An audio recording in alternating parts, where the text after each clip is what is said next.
That's the one here. We'll do the signs. Okay. Good evening, ladies and gentlemen. My name is Hans Klingson. I'm chairman of the Village of Fishkill Planning Board. At this time, I'll call the Village of Planning Board for April 16th, 2026 to order. Will the secretary please take a roll call to establish a quorum? Fishkill, Greg Brown, Present. Trudy Newhart, Here. Cassandra Williams Hunt, Here.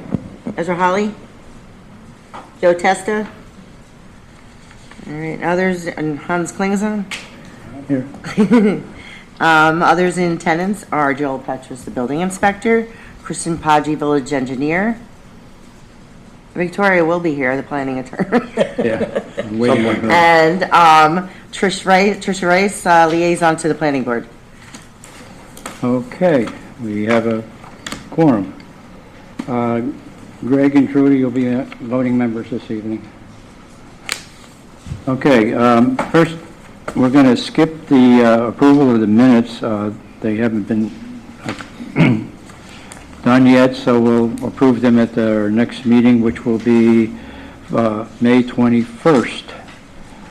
First on the agenda is Wells Fargo, 1098 Main Street for sign approval. Will the applicant please come forward and identify yourself for the record?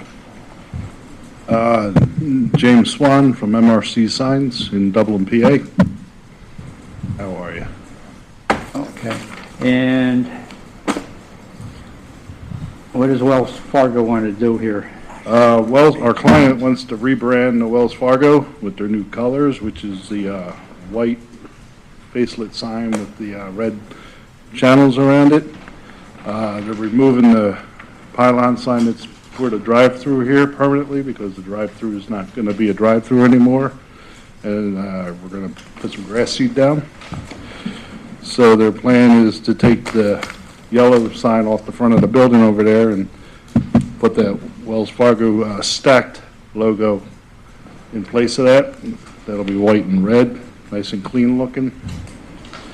And then they're looking to replace the signs around, they're going to remove, this is the drive-through, so we're removing the signs off the drive-through in the clearance section. And they want to update some of the parking lot signs to the new colors, which are yellow and white with black lettering. A little easier to see it in the brown. And all the clearance signs and stuff around the building. That's the scope of what we're doing for them. Okay, you got a bunch of signs here that don't need approval. Directional signs such as in, out, directional traffic, things like that there do not need approval. Right. I just checked with the building inspector. He's agreeing with me that no parking signs really don't need sign approval. I wouldn't disagree with you, but you'd be surprised. Okay, so why don't we do the first sign, the building sign on the main building here in the front? Yeah, that's EO2. That would be what? Labeled as EO2 on page 5 of the book.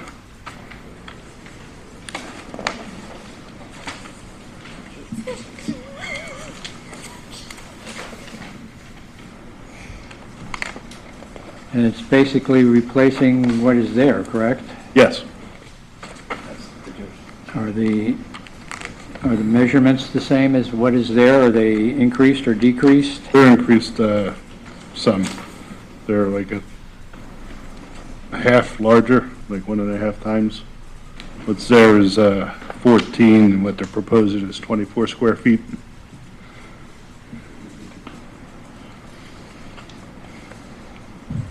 It's decreased the size, or you said? It's increased. It's increased? The sign that's there, they're 14 inches tall. Right. The ones they want to put up are 16 inches tall. Okay. Still fits. Approve with that? Yeah. Okay. And the sign itself would be white lettering with red channel? Yeah. Will it be illuminated? Yes. Oh, no. No illumination. White, non-illuminated channel letters. Okay. So it indicates spotlight. Comment? Yeah, it looks like the illumination is a spotlight, correct? That's on the existing, the Sign is not illuminated.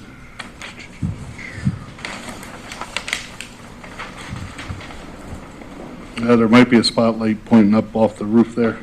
Might be two of them, one in each corner of the roof. I didn't make the drawing, our client did. Sorry. So you're saying that there is an existing light there which would illuminate it? I believe there may be one there. I'd have to go outside and take a look up on the roof. I can't identify it in the picture. There is a light on that one. Huh? I think there is a light on that one. There is an original light on, okay. So the building inspector says the light is already existing. Greg, any other comments, questions on this one? No, that's just the same way it'll be lit, is the way it's lit right now. There? Yeah, Right, so the. whatever's right. existing is gonna stay there. Channel letters are coming off and the new ones are gonna go up.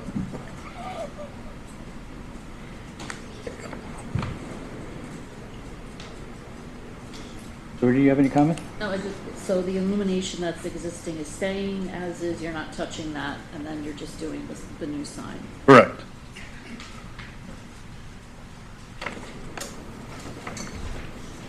Okay. Do we want to go through all the signs and then approve them all in one package, or do you want to do them individually? How do you feel? I think we can do it all at once, right? Yeah, I agree. Do them in one package? Yeah. Okay. So your next sign would be, Well, the next ones are, on the drawing, sorry. Two, E1s are removal, so that's on the park, that's on the, that's the monument out front of this building over here, I think. actually it's behind you. Okay. Yeah, behind you, And across the street. E2 is the sign that we're replacing on the building. E3 is on the back of the drive-through, which we're removing and filling the holes. E4 through 10 are parking lot signs. E11 is another parking sign for Wells Fargo's customers to replace the existing one that's there. We're only interested in the building mounted signs All and right, the well, I think pylon that there's signs. only one sign that's going on the building. There's one, you got the pylon sign, right? That's coming out and being removed. And there's not one going back. The signs on page, Page 4 is the pylon that's being removed. okay, you got E1, That's the it pylon. says, which is the big Wells Fargo Yeah, sign. permanently removed monument sign and restore landscaping. Okay, so that's going. That's leaving, going bye-byes. Okay, that's good. The next sign would be, The one on the front of the building, which we're putting up. E2. On page 5. so this E2 Wells Fargo is replacing The one on the front of the building. front of the building. And these are the colors, Yes, the yellow and, the yellow and the black color are on all the parking lot signs, and the red is the color of the Wells Fargo's red. this sign larger or smaller than existing? The one on the front of the building is larger. It was 14 inches, it's going to be 16 inches. Okay. Meet, That meets it. okay, meets with the building inspector's approval. E3 is a removal on page 6. Greg, do you have any comments on E2? No. Sandra, do you have any? No?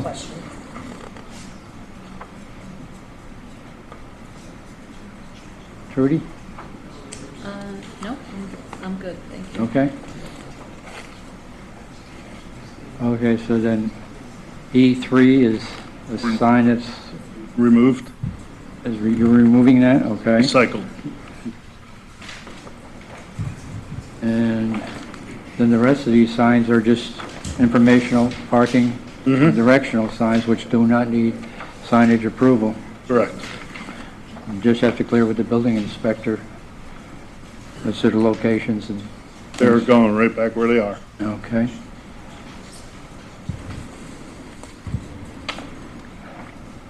So basically, there is just 2 building signs? There's one building sign. One.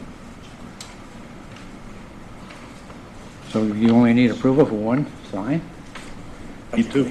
Huh? All the rest of the signs are normal signs. Right, Technically, just that big one on the wall.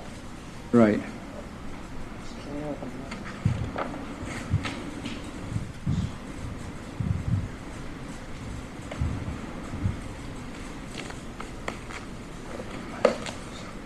Any comments or questions from the board?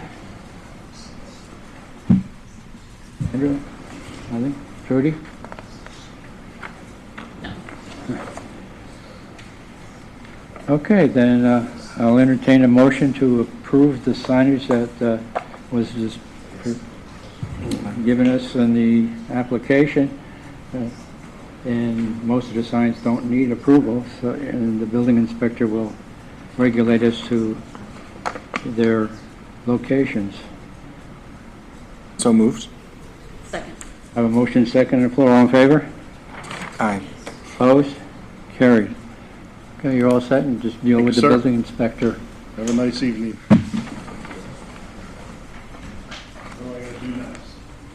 Application.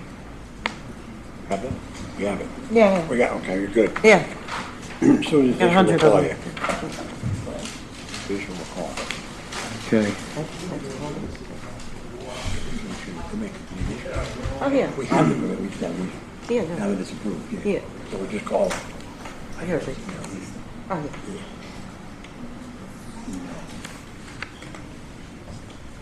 I'm dead. Okay. I don't care. Much better. Yeah, I'll do it. Good. I'm off Monday, so. Good stuff. We haven't have anything from prior. Okay, what we're going to do is move to 1183 Main Street, continuation of site plan certificate of appropriateness. The Jackson Street project, we're going to need our attorney for, so we're just bumping you one spot, okay? Will the applicant for 1183 Main Street identify yourself for record, please? Hi, good evening. I'm Mike Maggio from Hudson Design, representing 1183.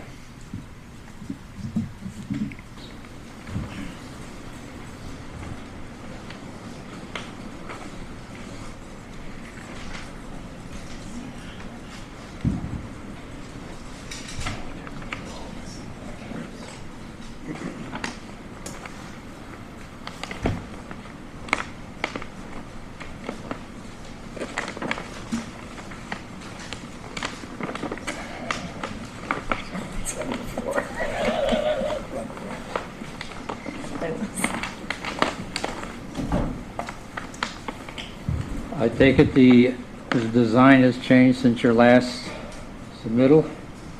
As far Wanna go as over the architecturals or site plan, Let's do the site plan and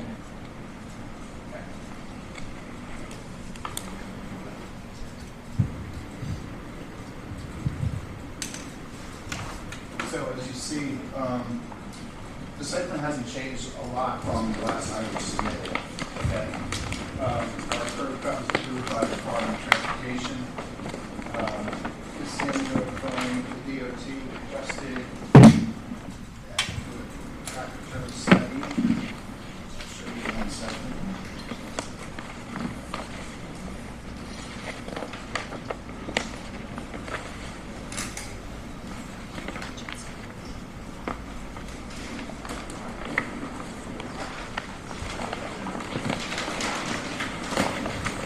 This is required of the DOT approved, to see.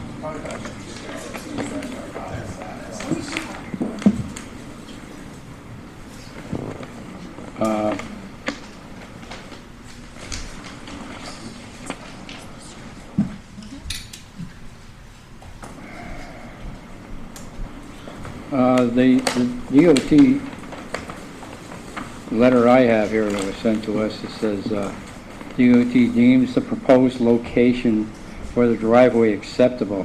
Further details will still need to be reviewed prior to issuing a permit. We also ask that an agreement be made to keep the patio area along the storefront within the clear sign triangle to be free of any obstructions. This means no further plantings and other objects shall not be placed within this area.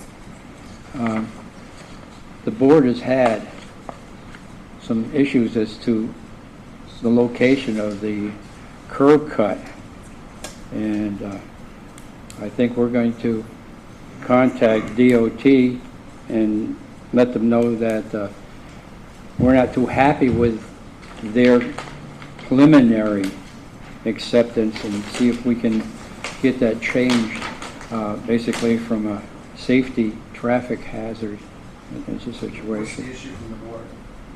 And basically, you're coming around a dead corner, and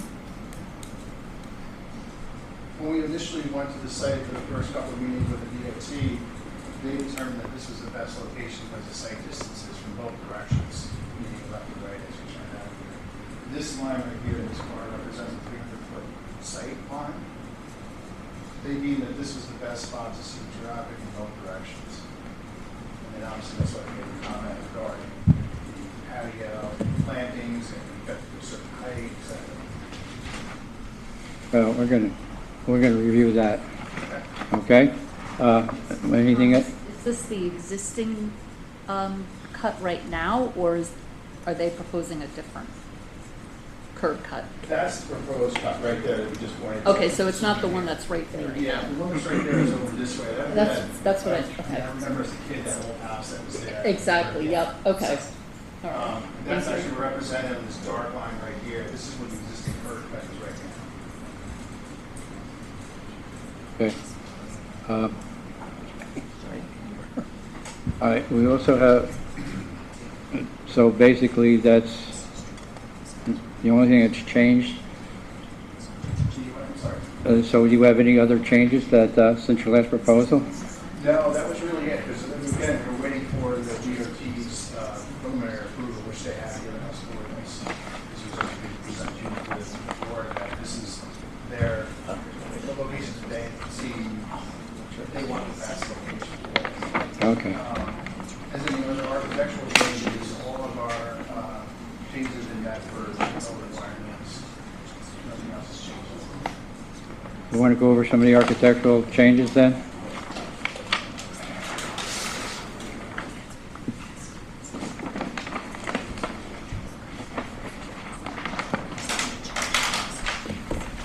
So as you see on the board, Fishkill asked us to sort of separate the windows to be more historically accurate, so that they would be generalized look at the town. The overhangs and porches we changed from awnings to now a continuous porch along both sides of the building. Again, all these requirements were reviewed by them and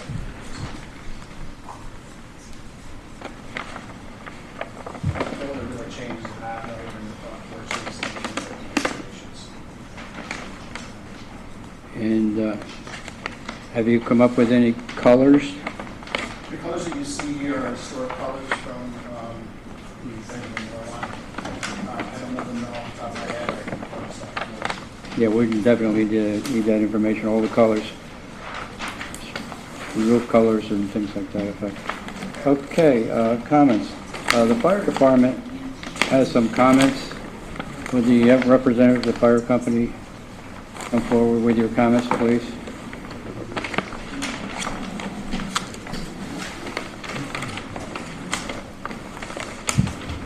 Danny Burke, I'm the Assistant Chief of the Village of Fishkill Fire Department. I'll speak first on the traffic. I understand the traffic study from years of experience. I'm going to say that's a terrible intersection. It's my personal opinion. I would also ask that if this does go through, at minimum, there should be a no left out of this new complex. Also, I'm going to walk around the front, but I'm going to point out that I understand the curb cut now. There is no curb cut, if you will, if you go to the property. It's the end of a sidewalk where they just put in a new crosswalk. So there is actually no curb cut itself. The curb cut that is there is farther down that he marked. If we're going to change the curb cut, which I'm guessing you guys are going to line it more with Old Main Street, is that what you'd like to see? We'd be in touch with you as far getting fire apparatus, emergency equipment in and out, ambulances in and out. Right. So comments to that is, if we move this down to Old Main Street, towards the older curb cut, we need to be able to get our tower ladder in around all these parking spots to the rear of this building. The rear of this building has 2 apartments that is only accessible from the rear. The other issue right now is, in the parking lot, you're only at 25 feet wide from parking space to parking space. For a fire access road, you have to be 26 feet. Now, that may sound petty, but with a tower ladder that sets up at 18 feet wide, we need that. The other thing to think about is if you move your curb cut any closer to Old Main, is our fire hydrant is going to be, right now it's closer to this curb cut. If you're going to add parking over here now because your entrance moves down, you're going to lose parking and mark it off for a fire hydrant. That's the reason why we moved the entrance and exit to that location. And again, this was per DOT. I completely understand it, but I'm saying that down the road, if we move this down, you're going to lose parking for that hydrant. All right, the next thing, the most important thing is fire hydrant access here. There is one fire hydrant which is right near this opening they have on the map. We will need a fire hydrant installed with a 6-inch main in between the dumpster and parking spot number 22. The other recommendation, I also talked to the water and sewer boss. We would like that to be on a loop and not a dead end. We have dead end hydrants now, and when you open that, it's going to be like mud. So also, if you have a sprinkler system, which I think would be tied off with this new main coming to that hydrant, to save money on piping and everything, you're only going to help yourself. Because if that's a dead end, you're going to have all that sludge and sediment going into your building. My last comment is, with that fire hydrant being placed in the rear, for future planning, we're going to need the fire department connection also back here. The only thing it will come down to also with planning is its placement to where it's not impeding people exiting this building, because the people coming out of the apartments can only enter and exit out of this rear. So I don't want to have hose lines everywhere blocking them, other than a hose line going upstairs to fight the fire. So the hose lines I have to feed the FDC, I want them to be out of the way if it's more towards this dumpster area. Away from the exit and entrance. Yeah, off to the right of that, if you're looking at the back of the building.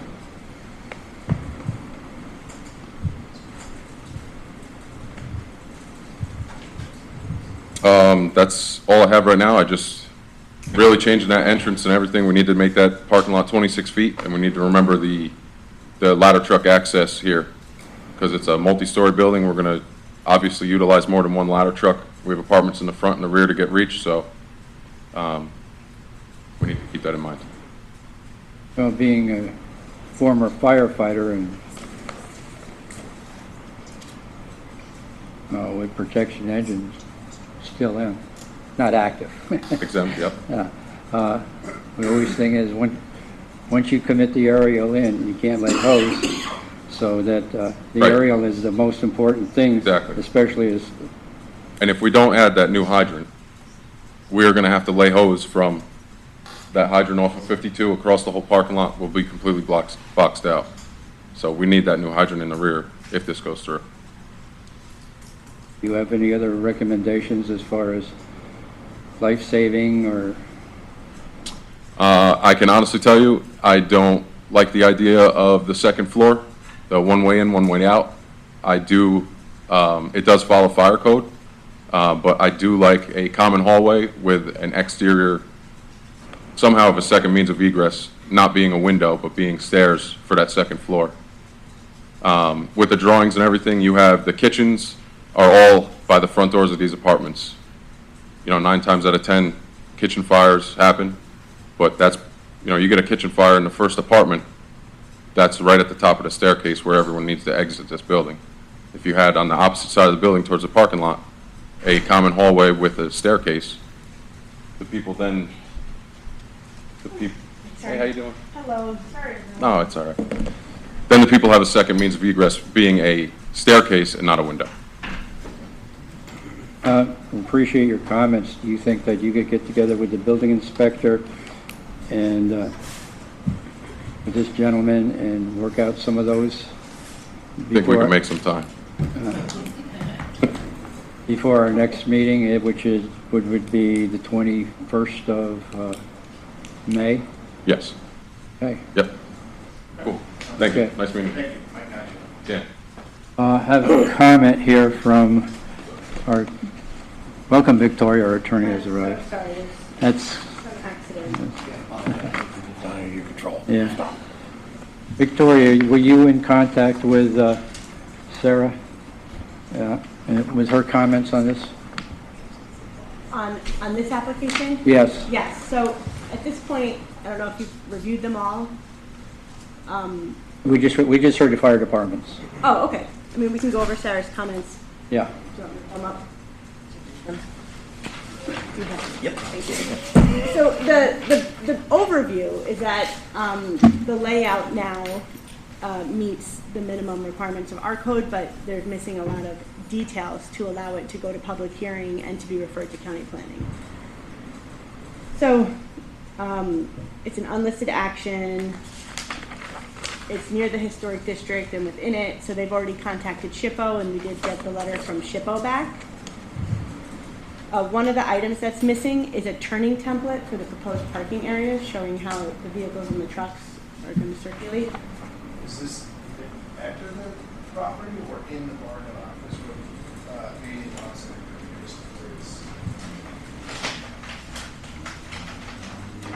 turning radius to come in and out of the parking lot. That was required from DOT. Yeah, I think it's also, though, when your trucks are coming in and loading, how are they getting in and circulating? You're talking in this area. And for the refuse container too, for make sure everything, just make sure that the site circulation is viable. Right.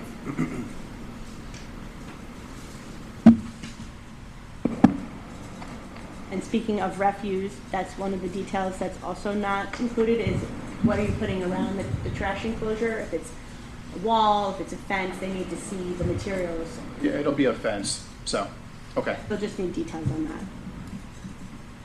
that. The landscaping plans need to be detailed. So the type of species, the number, the location, the height at planting, Okay. all those sorts of things. We were looking at some of the areas until the parking lot is approved, until we finalize the landscape plan and things like that. And that obviously has to do with the entrance and exits, so.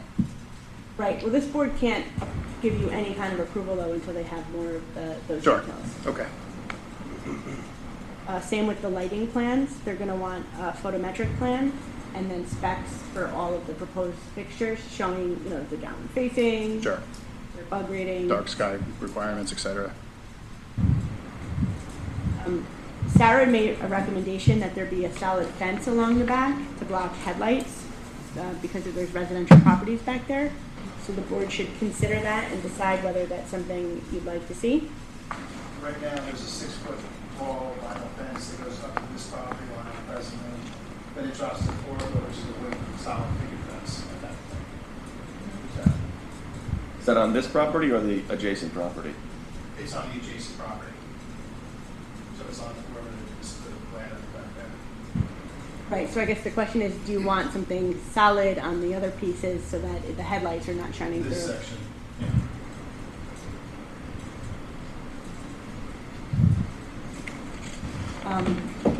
When DOT responded about the driveway location, they have a condition that there be notes or some kind of agreement that prevents the applicant from using the patio or from keeping things that are very tall on the patio because they don't want to block sight lines.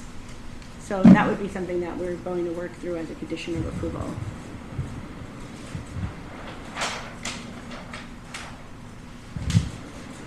On the initial recommendation of Department of Transportation, this line right here represents the 3 So anything in this area can't be over, I want to say 6 feet, I'll have to double check that. But we're probably cognizant of, A, when you put on this patio, and 2, any of the plantings go in this area. So there should be a note on the plan with all the restrictions showing the sightline area, and then, you know, we should discuss if any other kind of instrument is needed in order to make that enforceable. But I think the note on the plan is important.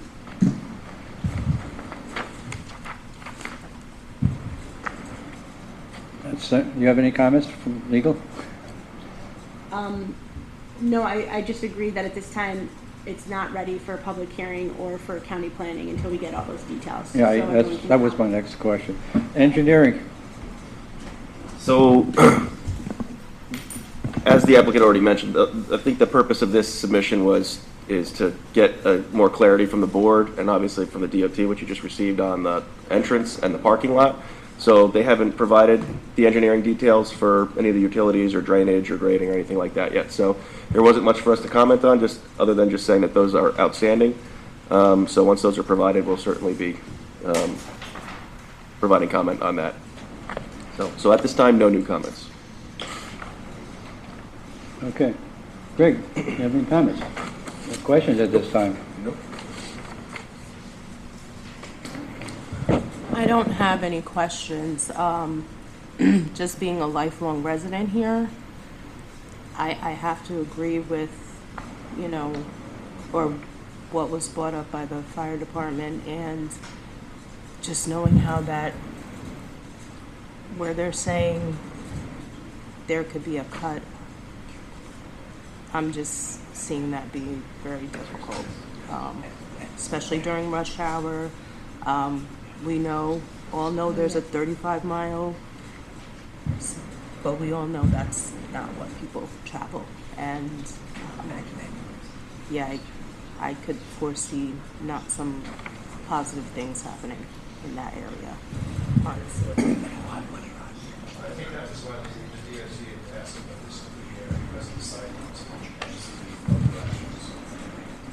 That was their location. And some of the site work as far as drainage and has already been started for this, but we just want to get the applicant approval on the entrance and exit before we go further with any of those calculations, et cetera. And then we'll provide so I guess this is still really the big issue is with the entrance and exit. Trudy? So my concerns are the same as Cassandra. Yeah, I mean, I don't know where you live, Cassandra, but we're on the same thing, and there's always sirens. And you know that it's this intersection. Yeah.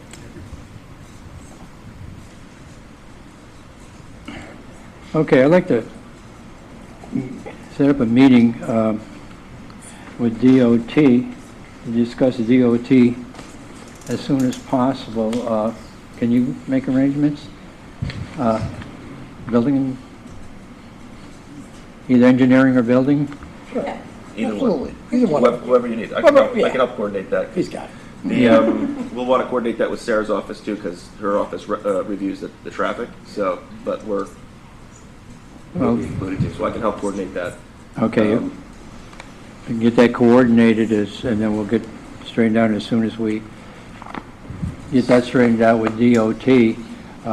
They'll get back to you hopefully before next meeting. I'll send an email out tomorrow to DOT. I'll include your office and Beatty and Watson and the planning board's consultants and Hans. Sounds good. Is that all right with the board? Okay. And we'll see you next month.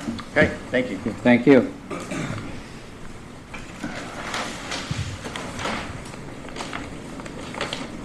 Next thing on the agenda is 42 Jackson Street, public hearing and continuation of site plan. This time I'll entertain a motion that we open up a public hearing for 42 Jackson Street. So moved. Second. I have a motion and a second to open the public hearing. All in favor? Aye. Opposed? Carried.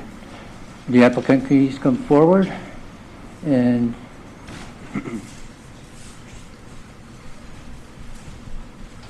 maybe we could sort of turn things sideways here so that the audience can also, it is a public hearing, just so that the public can see. Ma'am, you can move up. Ma'am, you can move up here if you wish to, so you can see. Okay. We have to see it too, so I mean, not too much of it. Yeah, that's better. Did everybody see that by? Okay. You're on. Thank you, Chairman. Michael McCormick, Liska McCormick Van Voris. Anthony Segretti, the owner. And And Christian Quindy from my firm is here as well. And this evening, we're going to talk about a project for Mr. Segretti. It's 2 homes, one's there, one be new, on Jackson Street. So basically, they're single-family homes on a single lot. So we've gone through many gyrations in terms of this project with the board and going back and forth, and I think we have a pretty good plan. You can see from what the elevations look like, they're trying to fit in with the character and fabric of the neighborhood. Certainly, I think it does from an architectural point of view, and it lends something to the streetscape.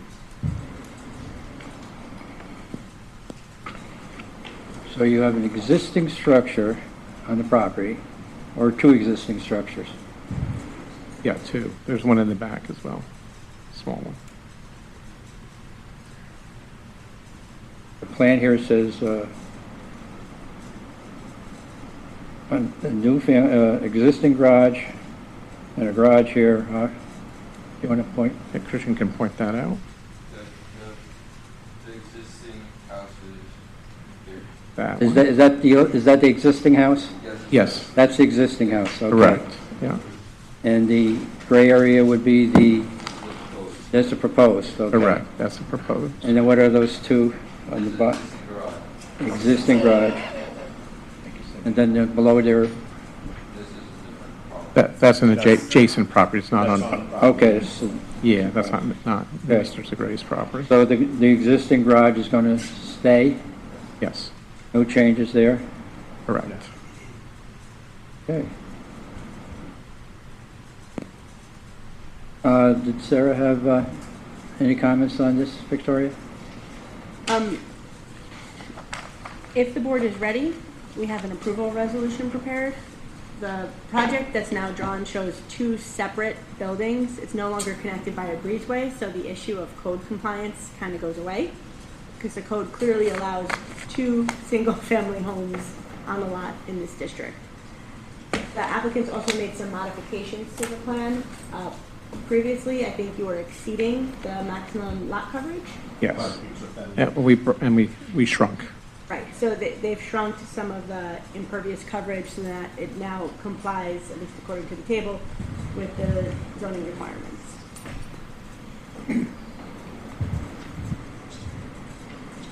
Engineering? We still have to work out all the engineering details. They're still working with the water and sewer department for water and sewer service connection, best way to make those connections. I've had a couple conversations and meetings with the applicant, so they're working through that. But all of those things could be worked out as conditions of approval.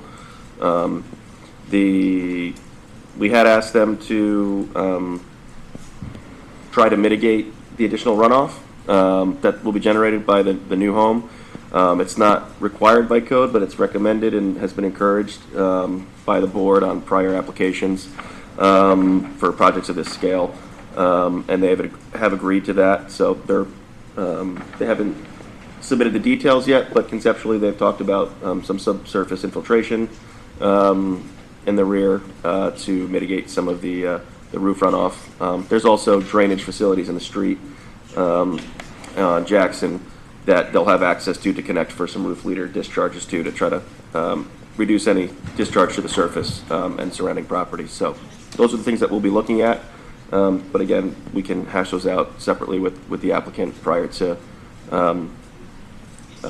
you signing the site plan on. You want to get to the elevations and colors? Sure. Black windows with the white hardy board. Could you put that up higher so that the audience can see? Yeah, you can see that there's a hardy plank siding. It'll be white in color, and as Mr. Ray said, black windows and black shutters on the sides, and a black roof. So this application also needs a certificate of appropriateness because it's in the historic district. So you should decide if you needed material samples. I think we talked about that last time, or if the hardy plank is sufficient. What that material is. So they have to come back for certificate of appropriateness. If you want to see the actual samples, you can bring them tonight. We do not have, we can bring them. Yeah, we could make it so that they come back for that piece. Yeah. Okay. Comments from the audience? Questions, comments, anyone? Raise your hand. Oh. Yeah. Yes. Want to go ahead, John? Please identify yourself for the records. Sure thing. My name is Stephen Pilotowski. I live at 38 Jackson Street, right next to the proposed building. I own the property next door. My question is, if anybody came down the street and looked at the house that's here now, this is a pretty sizable house that's on this property. Now I'm looking at this proposed house.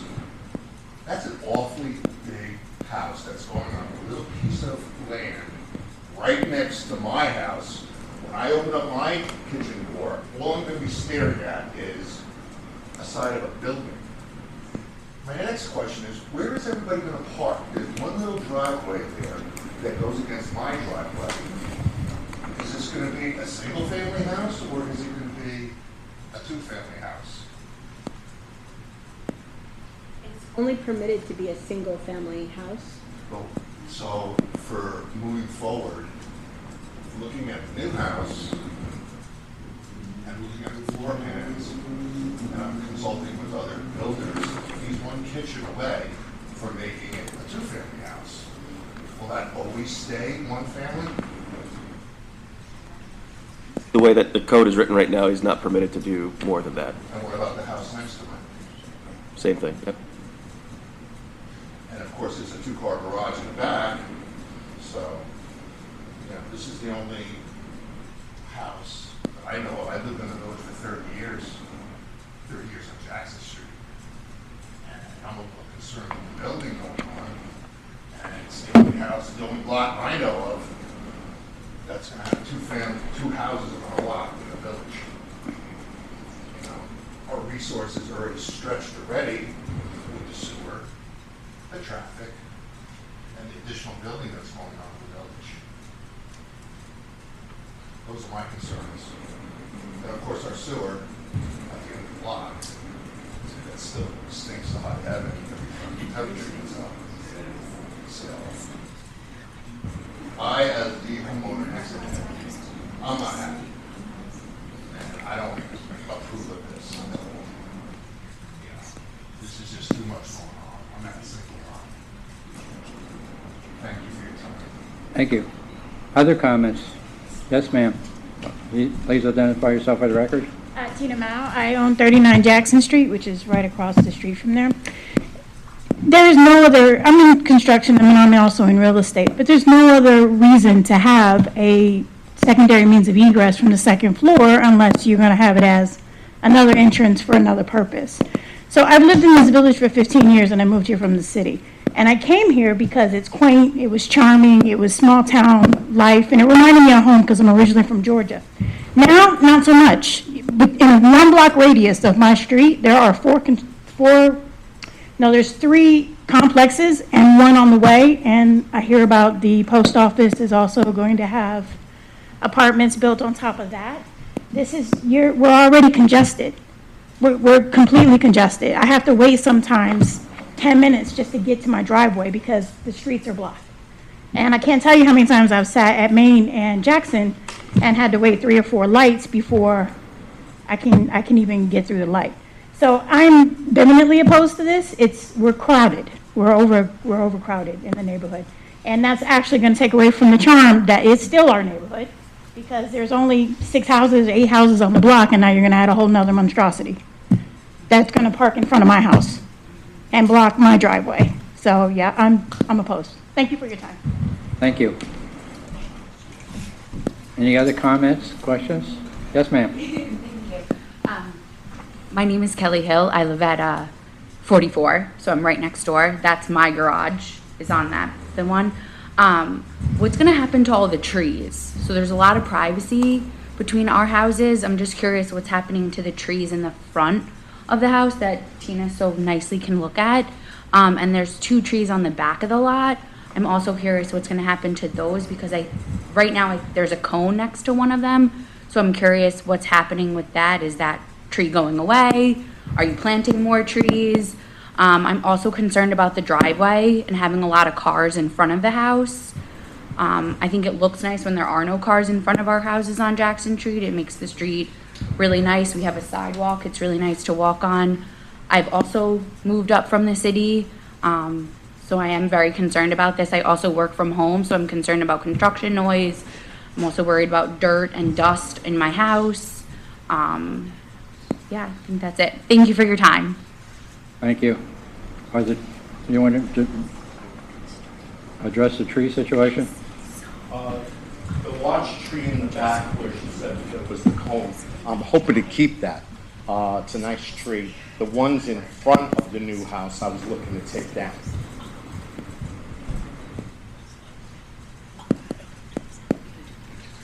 What about all the pine trees that are in front of the house? Those are the ones that will come down.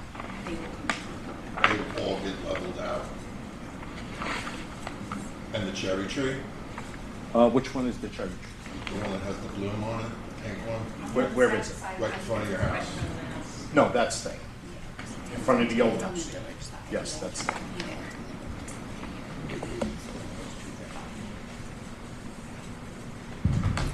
Any other comments? Yes, sir. My name is John Speziale. I live on 36 Jackson. I think I speak for all the neighbors when I say, we have no qualms against anybody wanting to improve their property, and, we're not against you, if you take it personally. It's just, we're trying to preserve the village.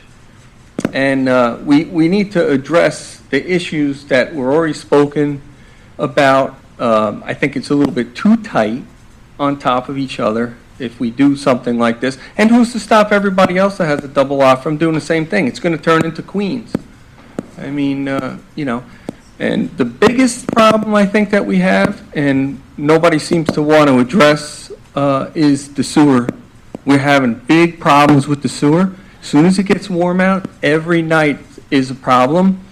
We've met before about this, and they said once the sewer system was completed, because when we came to a meeting, it was working at half capacity, and they said, listen, let us get it finished up, and when everything is done, it'll be good.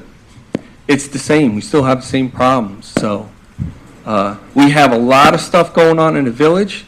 All this added sewer and water is only going to be, you could have all the capacity in the world, but we're not getting rid of the smell.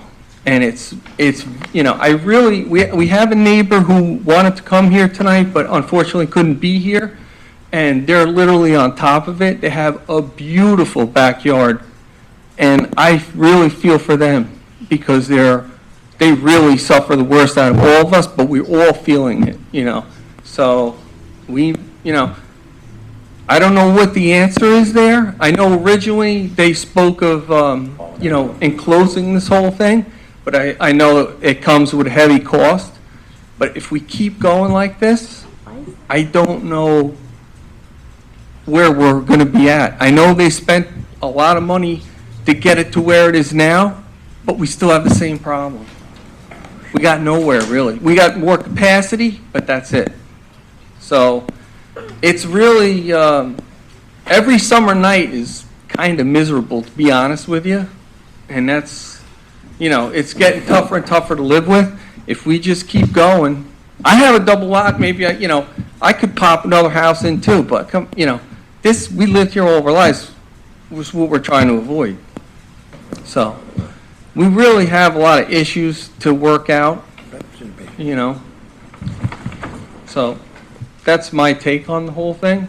Again, anybody here has nothing against you. I don't want you to feel like that, And, when you got the house, I just, I saw what you did down the street, and we love that. We were thinking maybe you were just going to fix up that. So I think it was just a little bit of a shock to the system, thinking probably in everybody's mind that one house was going to get maybe done over, and then all of a sudden, we're going to... Well, I'm going to live in this one. I'm building it Right. size and to live in this one. And, and I appreciate what you're saying as far as you keep the village nice. And nobody wants that more than me. Yeah. And that's how everybody here, a lot of these guys have been here for a long time. Yeah. We have some newcomers, but they take an interest in it as well, which I think is great. Yeah, and me too. I love the village. I've been here for almost 60 years now. When I opened up Pizza Village in I know. Fishkill in 1969. Yeah, I know you've been around for a long time. Yeah, and I own a lot of real estate, so I want to keep it nice also. And I'm going to do a really good job on it, and everybody values it. I understand that part of it, but it's just, it's not just this project. It's everything as a whole. No, that's all. Thank you. Thank you for your time. As far as the sewer issue, the planning board has nothing we can do about that.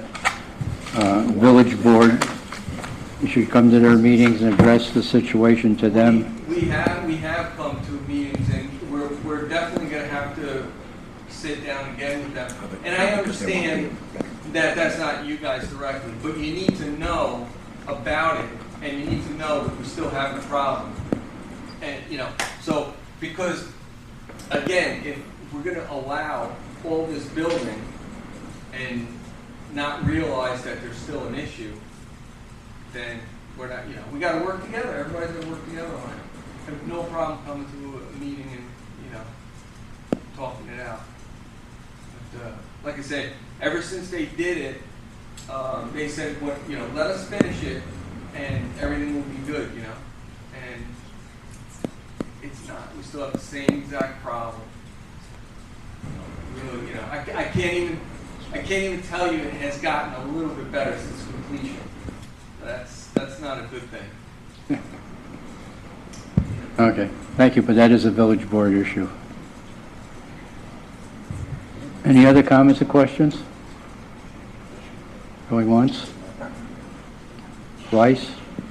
Has anybody from the board walked down the block and walked on the sidewalk and actually looked at the proposed house compared to the houses next to it? I have. And see how, do you find it acceptable? I do. Well, there's a difference of opinion. I don't.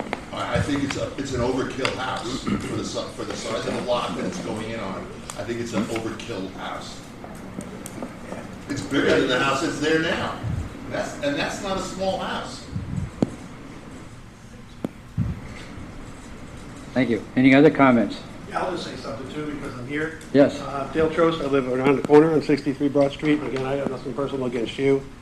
And the house is what it is, but I think it's what the house makes. I think it's parking is a problem, utilities are a problem. I know you have a house down the road that you built. There's always cars in the street moving back and forth all the time, and I'm assuming this is going to generate the same sort of activity because there's only the one driveway in, and you have two homes. So where's everybody going to park? Are they going to be on the street in front of your house, in front of your house? My driveway?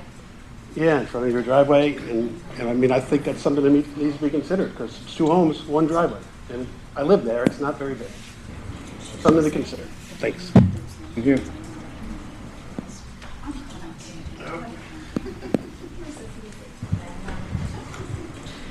I also live at 36 Jackson, Suzanne Speziale. Basically, again, like my husband said, everything and whatnot, but this village was so quaint, even when my grandparents lived here. And the building that's going on, I know there's nothing you can do about it, but if we could have just kept it to a minimum and not the size be so you know, very big and stuff like that, accessible. And I do worry about parking. And if only Jackson Street could have curbs too, like Broad Street, that'd be awesome. And nothing that you guys can do. But I also concerned about everything else, like, you know, the fire department, we have a volunteer fire department. When is it gonna come to a point where it's gonna be a paid fire department? Not that they don't deserve it. My concern is like the volume for those guys, just everything, just all the buildings so massive, so all at once. And I really, and just the traffic and just to get out of your driveway. And where did it change as far as the green space on your property? Like when we did a little addition, only 66 square feet, 20 years ago, they were so concerned that we were taking up our property. And we have so much property, which we could build another house as well, if we wanted to, because we have that same position we can do. However, you know, we got a lot of slack for it, just for that little piece, and now, you know, everybody could take up their whole property. And, you know, there's no green space, and I know so many people that had said coming through the village, it's not what it used to be. It's just not. But that's just my opinion.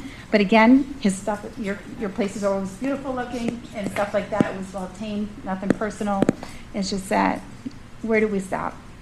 You know, but I guess this is the future of the village, so that's it. Thank you. Thank you. Anyone else have comments or questions?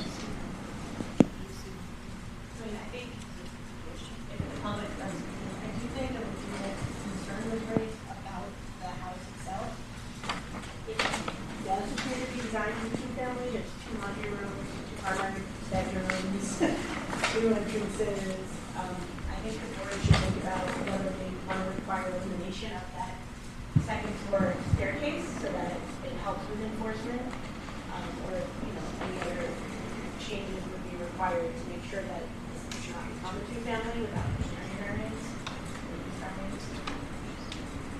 It actually might even be a three-family. I thought three family. Just that one family, making it that way because my son's gonna live with us. So I was trying to give him his own space, but there's only one kitchen. It's not gonna have two kitchens. It has two laundries. Yep. Two primary bedrooms. Yep. He'd be upstairs and have his own laundry, we'd be downstairs. Okay, well, I mean, I think you guys should think about whether you're okay with the design of the exterior features.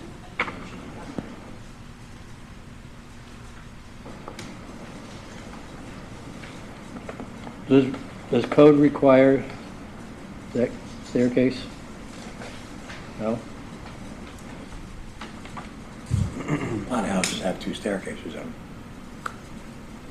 There's no requirement from the second story to have a second set of stairs on it. Right, it's Not the permitted, house. Right. It's all permitted. not required. And then maybe you can ask the applicant to talk you through where the car is in the parking.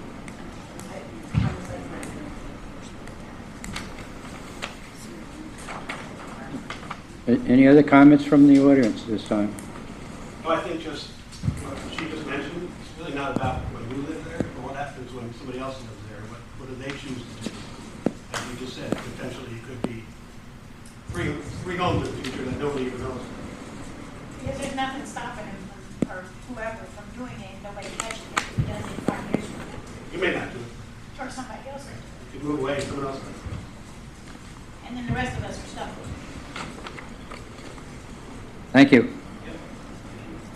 Why would you need two laundry rooms for One on a the second. one-family house? One on the second floor, one on the first. And I don't mean to get personal, but your son is a single? Yes, sir. Okay, I assume he's over 30? No, he's under 30? Yeah. 22. So there would be no, he'd come downstairs to have dinner and cook in one kitchen, he wouldn't have his own apartment, where it eventually would become a two-family dwelling? No, it's illegal, but it's unfair. Okay, discussed everything. Any other comments that have not been addressed? Okay, I'll entertain a motion to close the public hearing. Close the public? Close it. So Can we moved. hear about the parking? We're closing the public hearing. Things will be addressed. We're just closing the public hearing. Yep. I move to close the public hearing. Do I have a second? Second. I have a motion and a second to close the public hearing. All in favor? Aye. Opposed? Carry. Okay. Would the applicant care to address? Just three.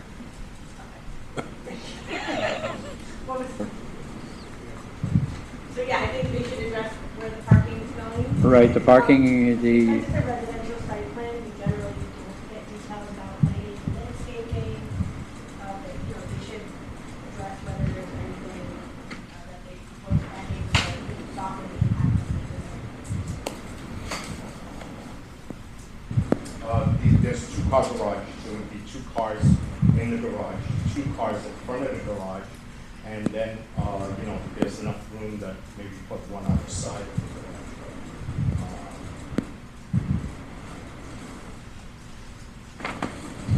So there's enough room for 4 cars with the garage and outside the garage for sure. So if need be, the 5th space could be added, but I don't see why it would be added because these are all 2 single-family homes.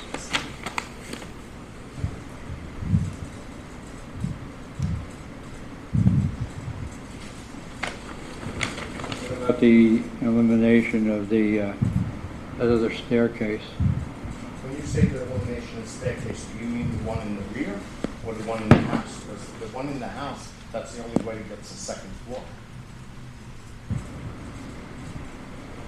So I'm not sure when you say elimination of the staircase. I thought that's what you were talking about, Victoria. Yeah. It's actually a deck upstairs. It would be outside one that would. You're right, yeah. Secondary entrance. The outside one? I mean, you know, I just did it, it's a nice fire escape that I feel like, you know, run out there, but, you know, I have a deck upstairs and a deck downstairs, and I just thought it would be nice to have a staircase to go down into the backyard.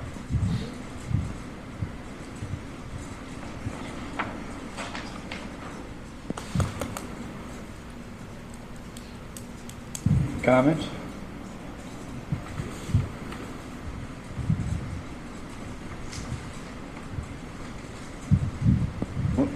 When we deal with commercial and we figure out parking, parking requirements are required, but by the bedrooms, Yeah, parking is based on a quota, but there is a requirement.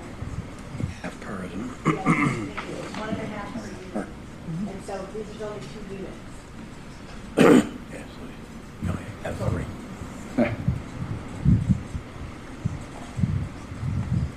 as far as what's going to happen in the future, we don't know. We know what's happening in the future. So the parking basically would, 4 cars, It's technically sufficient. right.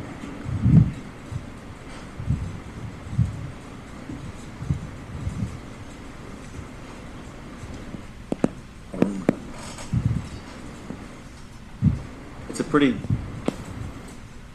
large or long driveway also, so even if there were times where there were more cars, it seems like there's a fair amount of room to stack cars also. Yeah. To make sure that they're off of the street and not in front of other people's homes, but I just really pointing don't, that out. I really don't see where it's going to be excess parking where people are going to be pulling out and parking on the street.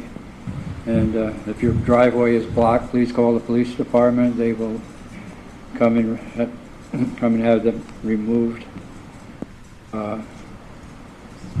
Traffic is traffic. We see that all the time, and it's addressed throughout the county. It's not going to get any better. Hopefully, it's not going to get too much worse. But 99% of the, I'd say 95% of the traffic, as you see, go through the Village of Fishkill, is not Village of Fishkill residents. It's people commuting, people driving through, people coming into the businesses, etc. So to say that additional 4 cars in a residential in somebody's home is going to be a significant impact upon the traffic, I don't see that happening. That section of the village of Fishkill is in a historic district. We have the historic overlay district for that purpose, to keep it historic. And it's nice, because like everybody says, people want to come here to live here and enjoy. Adding a one-family home, the lot does allow for it, zoning does allow for it. Maybe after all the construction and everything is done, we could add some more plantings to make it even a more homely type situation. Greg, do you have any comments at this time? I think a bunch of my questions were similar to those posed by the residents that spoke earlier. I do just want to underscore that in looking at the floor plans themselves, the two-story porch in the back I had questions about. I think that's already been raised. That typically is indicative of a multifamily home. The floor plan itself is also laid out very seemingly purposeful for that type of purpose. I know you've explained it as your adult child living there also. Having lived in the village for quite a long time myself, I did have a question about the height limit for the structure itself. I'm making the assumption that the 34 feet, 0 inches is the maximum height for a dwelling in that area. It's 35? Thank you. Right. So we're at that height there, and the existing one, I couldn't tell the height of it. Just for comparison purposes, do you know the height line of the existing structure? The existing one. 30, is it? Oh, it's 30. Yeah, it's a flat roof, and it's, so Not very high wall. even with the gable. Got it. So it'll be the lower. proposed drawing here would be on the existing, do you know what the roof line? Less than the new house. Yeah. Right, do we have a number is what I'm asking? It's got to be defined. Christian, do you have that? We could get it. 8 feet. Measure it to Could be 8 feet less to me. Yeah, it's about 8 feet less. About 8 feet less? Okay. From the peak to the peak. Right, because you'd be adding that peak roof to the flat roof. Right, It just yeah. didn't make the plans? Yeah, no, it's on there. So Okay, I that's- just couldn't find it, I apologize. So it's a flat roof now, so the existing home gets a gable on it. So, and you can see from the drawing that the peak of that roof and the peak of the 8 feet delta between the two structures.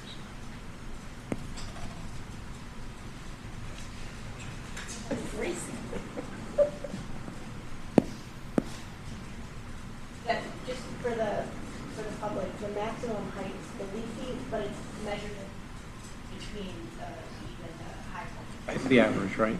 Yeah.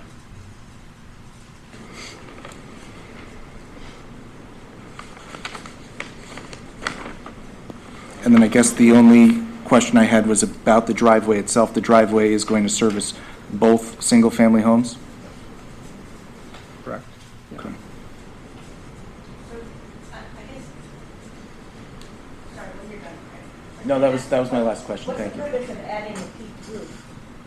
And is that, the board should consider whether it's appropriate. I think it's the first time we've discussed that building. I think we already got the approval for that. Do you? Yeah. I think we got, the appropriateness for that. Separately? Yeah, separate. Make it look like more like the rest of the houses in the village. There's no flat roofs anywhere.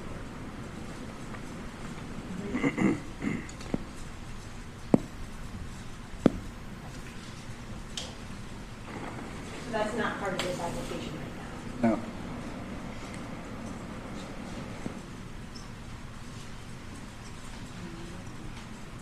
So that was the end of my questions. Thank you. Sandra, you have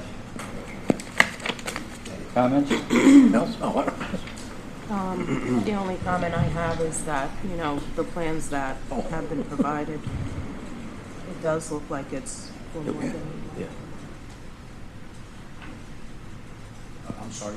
I said, the only comment I have is the plans that are here. It does look like it's for more than a one family. It's only gonna have one electric, one gas, and it's not gonna have two of them. And the C of O for the building will only be a single-family residence.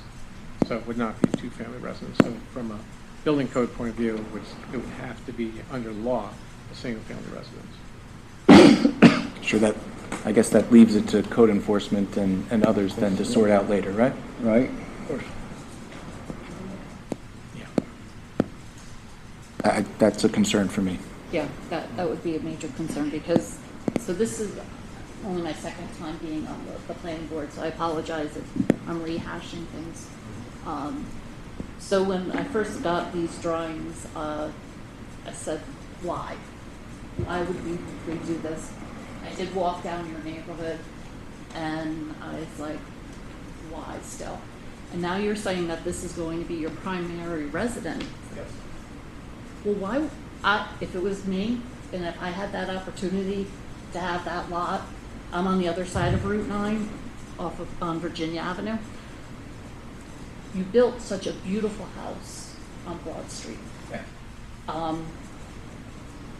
If it was me, I would build another beautiful house on that, just for me and my family, and be happy. And I think we would make your neighbors happy too.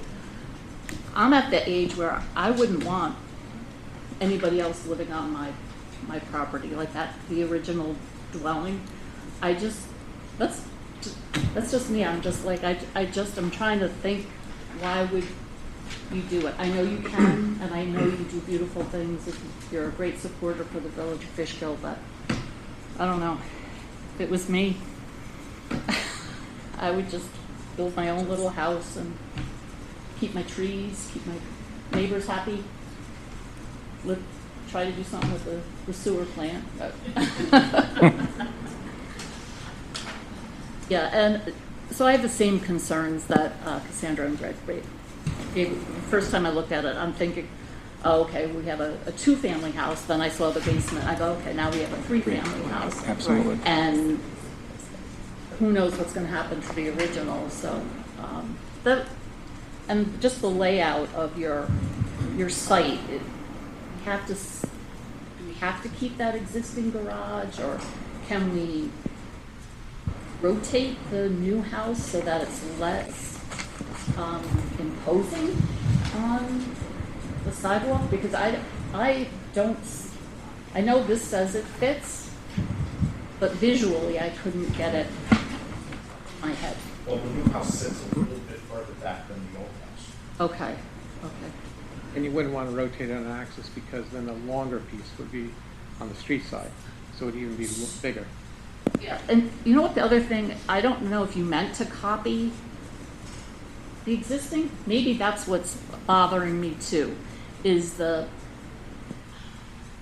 it's just awkward. Maybe if you could, I don't know, a couple more eaves and, like your house, Greg, you know how you kind of... Well, I'll thank you, and I'll keep my comments on that to myself for now. Yeah, so maybe if it didn't mimic the other one as much, it would be less, more appetizing, but... I think if I were just going to summarize my final thoughts would be, I'm a firm believer in just because you can doesn't always mean you should. And while your history and the work that you've done here is quite notable and beautiful, I think everybody could agree with that.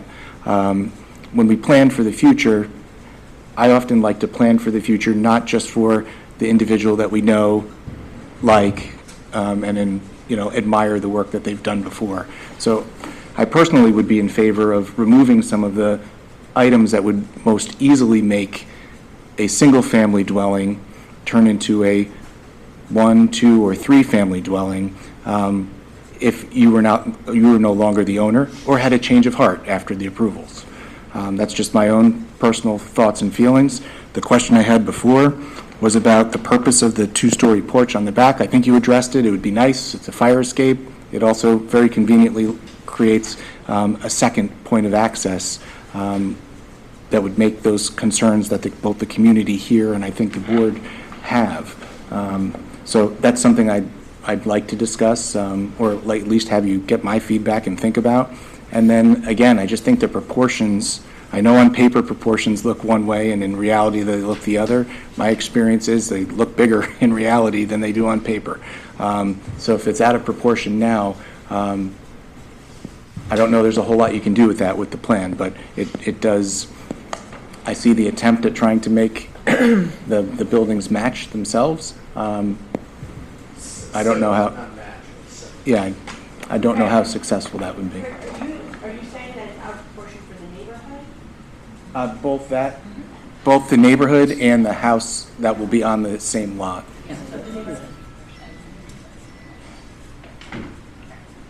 Yeah, I'm familiar with all the buildings on that neighborhood, and I think only the one on the corner of Broad and Jackson comes close to that same height. But thank you.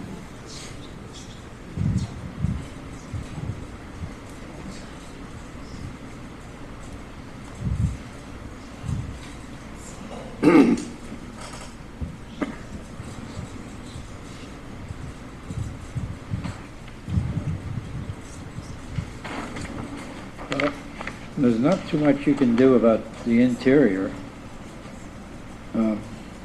Number of bathrooms, bedrooms, and things like that there. What happens in the future, we don't know. Can it be more than a single family? Probably. Can we stop it from being a single family? I don't know. Architecturally, from what I've seen here, considering it doesn't look all that inconsistent with the neighborhood, and considering the new structure is further back in the lot. So you'd almost have to be in the driveway or in front of it to notice that there is a second house there. The outside staircase to the rear up sort of, it's nice as far as the fire escape goes. God forbid there is a fire. So we have to look at it from a safety point of view. The fire department can get up through that way, and God forbid that there is anybody trapped in there and get out that way rather than have to go through the front door to get things out. Is it mandatory? The building inspector says no. I like the idea of a back porch. It's nice to go out on the back porch, even though the aroma sometimes can be overwhelming. Again, that's a village issue. Do we turn around and say no to this plan because maybe something could happen in the future? So, I mean, that's up to this board. I think this board needs to decide. There's a few things, right? It's site plan approval for a single family home. So are there characteristics here which take it out of the realm of a single family home? I mean, I can see on the interior working on a staircase, which seems to imply that's you don't need it, right? Then you go to the basement and separate. So something like that. You know, what are you approving to make sure it's a single family home? But then under the certificate of appropriateness, you do have authority to consider the general design, character, and appropriateness to the property of the new construction. So I think that's where the discussion about scale is coming in. The scale of the proposed new construction in relation to the property itself, surrounding properties in the neighborhood, texture and materials, and the visual compatibility with surrounding property. So because this is in the historic district, you do get to get given that extra level of scrutiny about size. So, you know, maybe the staircase isn't the issue, but if the issue is the scale, that's something that you can consider as part of this review.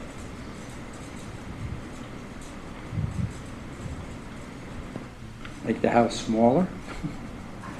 I don't know. I think it's up to you guys to say, this is either within the scale or out of scale, and then they have to come back with something that, you don't want to give them direction because it doesn't work.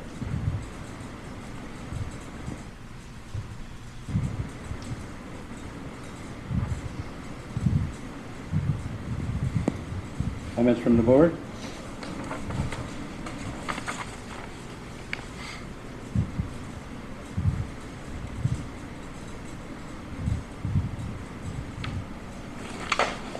I guess in hearing from the community and the comments from the board itself, I would look for any modifications that would protect against the building itself becoming a multifamily home. I realize that it meets the code, it meets the height, it meets the requirements. So I feel like I'm being redundant to my original comment now.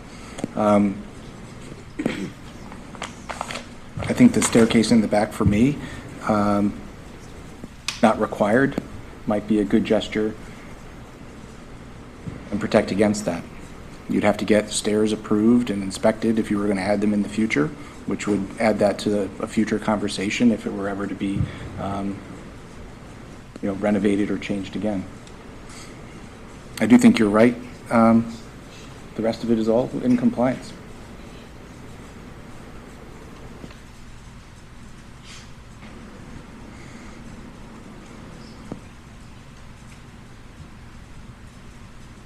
So we in agreement that the elimination of the back staircase would...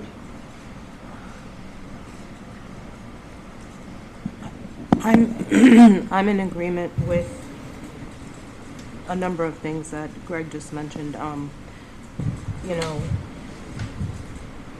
really need the two in the back? And the size be scaled down a little bit more to fit some of the other homes. And again, through all my life, I've seen the work you've done. It is beautiful. I'm not taking that away at all. But I am listening to the community and the homeowner, and I can completely understand where they're coming from. I definitely think, as far as the multiple bedrooms and units, I definitely think there should be something in place, definitely for now, stating it's a one family, only because, God forbid something happens, somebody else comes in and says, oh, look, we have all these, but we can, rent it out, we can do this, we can do that, and then your neighbors will not maybe come in here so nicely, not being happy with what's transpired. So it's just something to think about.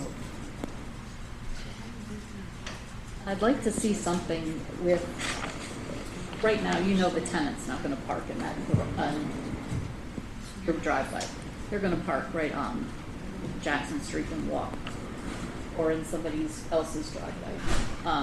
Because if that was me renting that out, I'm not parking over here to walk along the back of the house with groceries and stuff. I'll just go up on the grass in front of there. So I would like to see something, but still, the scale is off with me. If it was smaller, if it looked less like an apartment building, I think that your neighbors have some good points. I think it's just, it's too much. Like I said before, why? Like Greg said, just because you can, should you? Well, it is per zoning. I understand Everything that we see here tonight is as per zoning, and it meets the requirements of each and every part of the zoning ordinance itself.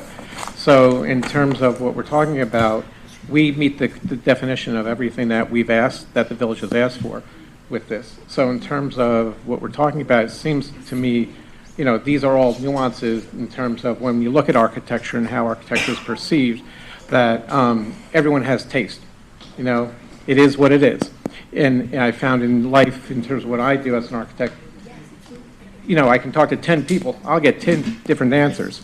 So to me, that's why you have definition and by the code, and the code is really what we go by. Certainly, as a planning board, I was a planning board chair for 25 years, so I know what you're hemmed in by. And so to me, it's a matter of, do we meet the code? Yes.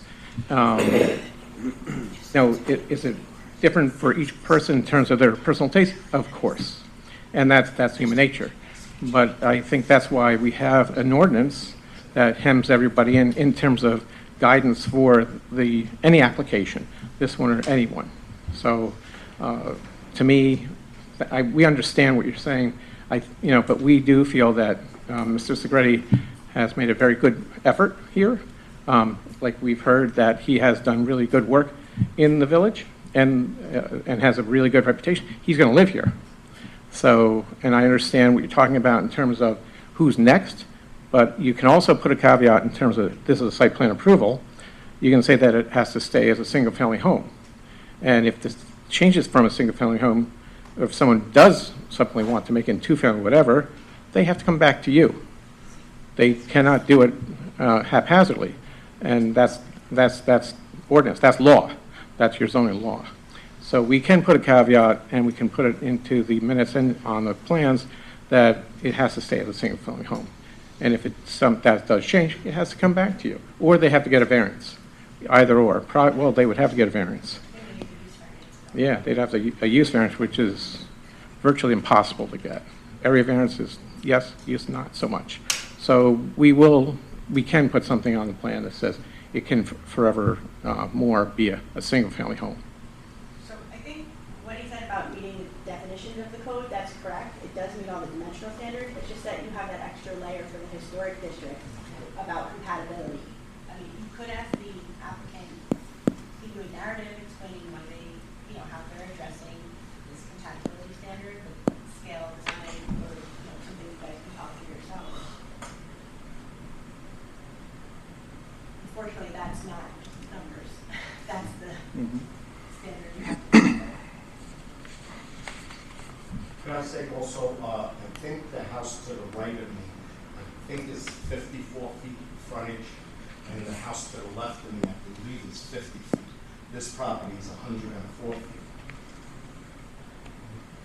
I think an analysis like that is what Victoria is saying. If you could demonstrate compatibility by an evaluation of the adjoining properties, both the size of the properties themselves and the characters and scale of the buildings, to give the board an idea of what exactly we're looking at, instead of just looking at your plan and try to go by memory of what's there. So if you could demonstrate the compatibility, it'll either demonstrate that it is or it isn't. So I think that would be helpful information. Yeah, that would make sense. We can put that together for the board's consideration. What can they legally put on the plan that says it has to be single family, point blank, period at the end? It doesn't make a difference because that's what the law is anyways. Right.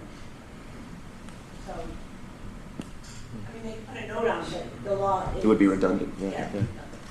It would be a reinforcement, but Yeah, right. by virtue of the code. Make it crystal clear. Yeah.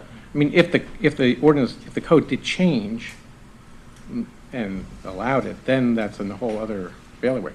But this would actually, if there was a note on the plan for site plan approval, it would actually keep it there on the plan itself, right? Yeah. So does the board want to, I mean, the board could make a motion tonight, consider vote 8, or the board could request additional information from the applicant and additional changes. What does the board wish? I don't want to vote tonight. I would like to see their. Is there any way that you could just stake out the 4 corners of the building, so that could you stake out like the 4 corners of the building so that we can go and see visualize it and see yeah. where it is. You want to go there and take a look at it? Yes, sir. Yeah. Okay. Yeah. Then you could get an idea. Yeah. Yeah. Exactly. Done that before. So if you want to do that, just send an email to the board once the corners are staged, Okay. and then the board can go do a site visit, and then we can. Well, I can tell you what I'll do tomorrow. I think. Go there at 12 o'clock and the stakes will be You hear that? He'll do it. He'll get it done.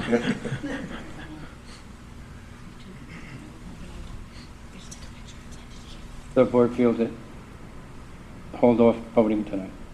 Is that the way the board feels? Yes, please. Yeah, agreed.